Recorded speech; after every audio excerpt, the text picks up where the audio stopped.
thought it would be really fun today to show you how I made these lovely little ribbon brooches.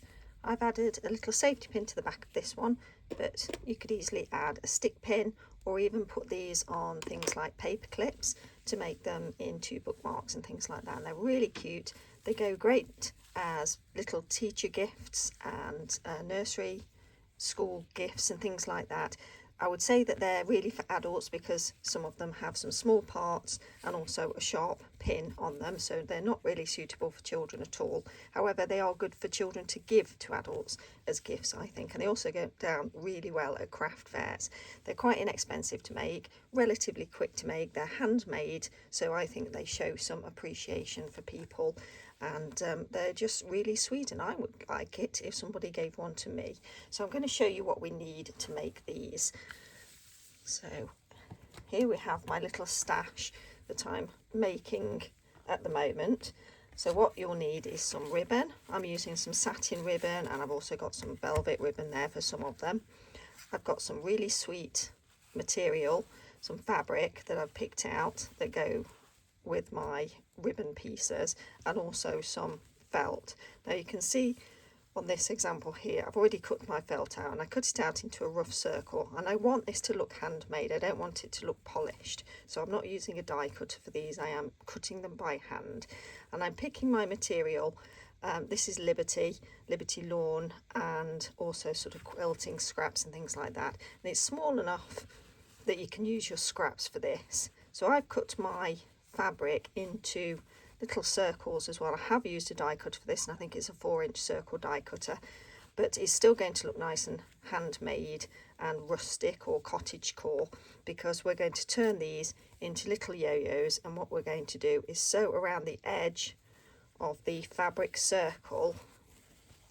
So in and out all the way around, just a running stitch, and then pull it nice and tight so that it scrunches it all up and it becomes a little yo-yo. You don't need to turn the edge in because we're actually turning it over and we're adding it to the badge like that.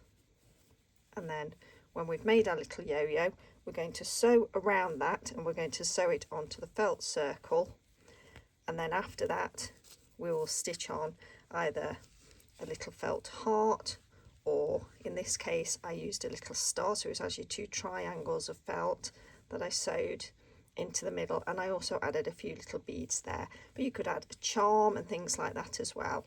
And then once we've embellished it, we can then add our ribbon behind the first layer of felt, and then sandwich that between another piece of felt. Now you can either have that felt so that it's just covering up the back stitching, or like I have done with this one, I've allowed it to overhang a little bit, so it adds another layer that you can see, and that just gives a different colour, or you can make it match or not have it showing and just have a contrasting back like that one.